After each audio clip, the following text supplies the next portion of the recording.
this is blowing my mind. They gave me about 5 packages. It's in Bartlett. I guess that's why. But it's only 30 minutes away from here. Shit. I hope they give me another. I hope I can get another freaking offer today. I hate to think that this is all I'm getting today. $72. I mean,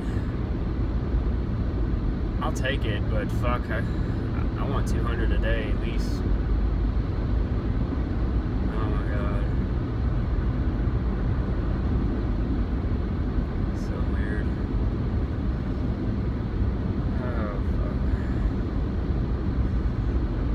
fuck. So okay, back to the Giants. He shows in the videos, Fossil University, how there's these so you have a blood vessel or a tenon or a vein and a vein and a tenon. I'm not sure what it's called, but one of them has the blood going in and the other one has the blood going out.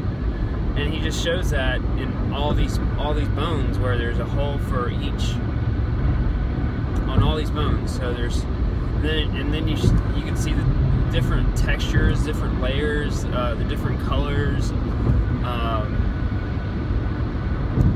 It's just mind-boggling that that's what's really going on.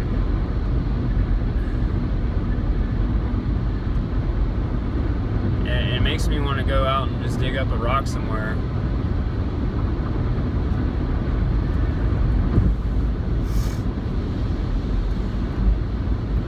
Just you know, and as a kid, when I'd be in the rocks, you know, playing on the playground and seeing a shell, I'm like, this is important. This shouldn't just be sitting out here in all this rock. Like I don't know. It just felt like this thing should be put up somewhere, and it's just, you know, all it is a little snail shell. That's the weird thing too about snail shells. How do snail shells even get made? I guess they're just, you know, they're kind of like a horse. When the horse comes out, it's soft. The hooves are soft, and then after a few minutes, they harden up. So I guess that's what happens with the snail shell. They stay soft, and then as soon as they're, you know, in a, I guess, oxygen-rich condition, that's when they harden up, and then as they grow, the inner part stays soft, but and it pushes out to the next layer that hardens up as it pushes out. I guess that's how horns on deer and goats do, and all that. So they stay soft on the very top part, the very inner part, and then as it starts to push out into the oxygen, that's when it hardens up. I guess that's how that works.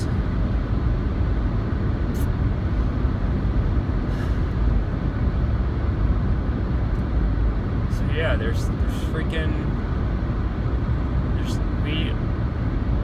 reality is exactly how you would fantasize it to be. So it was like when I was telling my little brother, saying how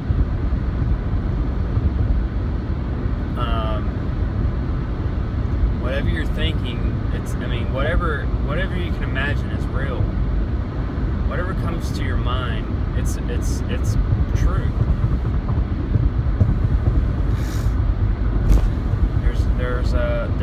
It exists. There's things that exist because the only reason you can experience it is because it is something to be experienced.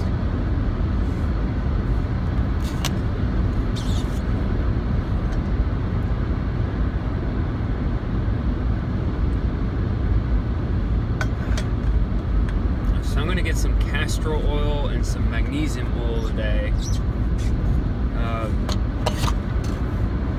I'm thinking it might help. I'm gonna, you know, put it on my hands every day. I'm gonna see what that does for me.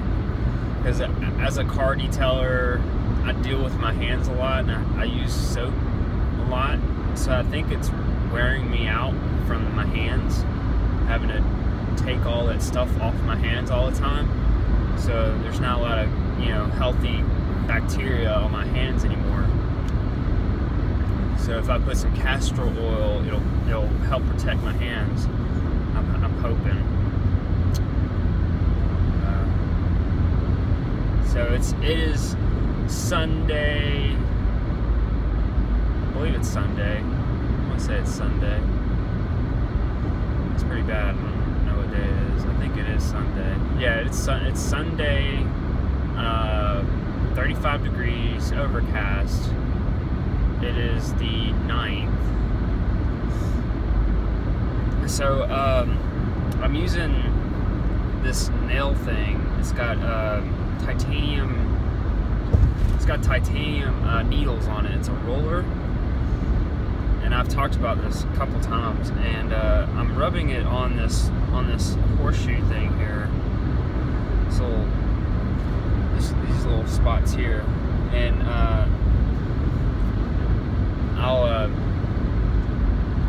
I'll look at it in the mirror real close, you know, after doing it I've been doing it for about a couple weeks now, maybe 2 weeks, and it's actually growing little black hairs. I don't know if it's going to ever be thick enough to, you know, go where it won't look like bald anymore, but there's little black hairs there for what it's worth. And so I'm wanting to do the rest of my head. Today is going to be my first day to just roll this whole top part of my head with this part too. See what that does. Kind of anxious to see if that'll help make my hair grow thick again. Pretty bad on my body. I've been pretty hard on it over my life. I really haven't had much of a chance to begin with. No breast milk, and bad diet, and no foreskin. So I think all those things added up to where I'm at now, why I'm the way I am. But that's okay, because I know that's a start. You know those are the differences. I mean, I could have gone my whole life without even knowing that I didn't have breast milk. I was eating a bad diet. I didn't have my foreskin, and not even realize it. So at least I have that. Somewhere to start from. So if I don't get another offer by the end of this shift, which will probably be within the next hour, I'll end up probably just going to hang out with little Philip for his birthday, see Mom, and then get ready for tonight for the vegan dine out.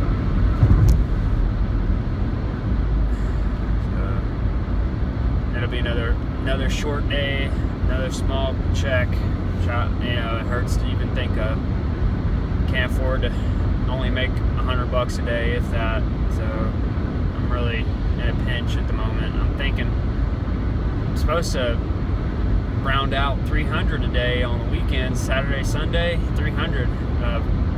Saturday, Sunday normally do make $300 a day, but for some reason, it's because the rain mostly is the reason I couldn't at least make 300. And then Bite Squad not being able to jump in as early as I wanted to, and then not getting another Amazon block.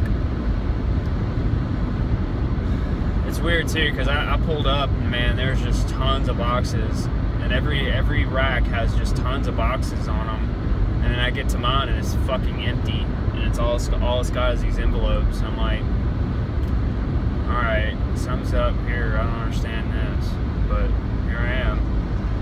I mean, I think they coordinated. They see me coming, so they put that for me is the envelopes.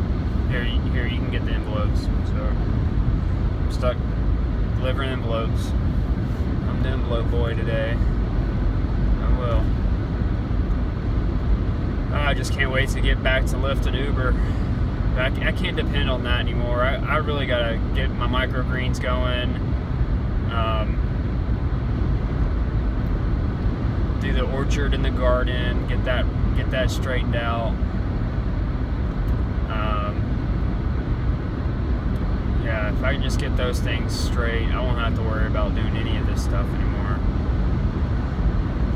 I can just enjoy what I'm doing while I'm doing it instead of having to worry about what's happening in the future.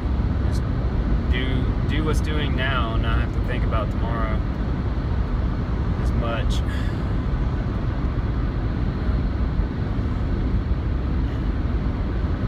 I hope I can get another route today. I think I made $72 in an hour and then have the rest of the day just moping around, not doing anything. You know, like I say, I'm heading to Bartlett. I guess I'll get some gas while I'm out there. Some ethanol-free gas. I'm glad my tire didn't deflate last night. Still got tire pressure. So supposedly East Tennessee, Virginia, North Carolina are getting inundated with snow right now. Super jealous. I could definitely take a couple days of snow. It'd make it impossible to make any kind of money, but that's okay. I'll have me a nice fire.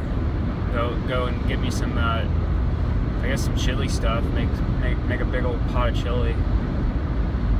Sit around the house and get fat for a day or two. No excuse. Straight up, it snowed in.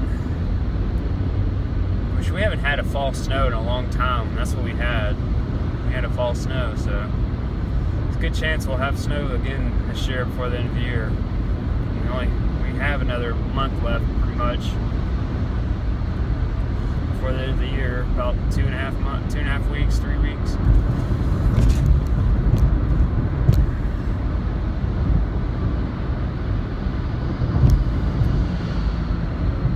It kind of seems like the purchasing of Amazon items have fallen off the cliff. For a week there, first week of December, it was popping. Now we're getting close to Christmas. It just seems like no one's buying anything. I guess everybody all caught up with Christmas presents already.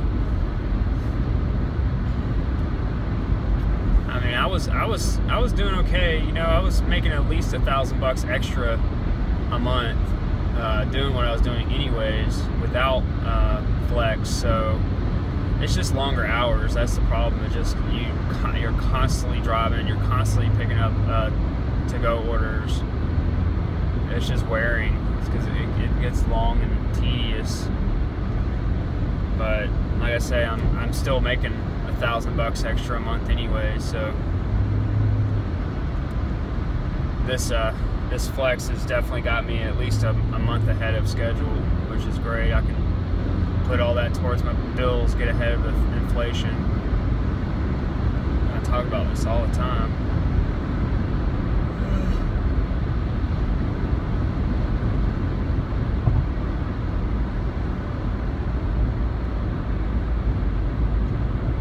Jump off, see if I can get another block.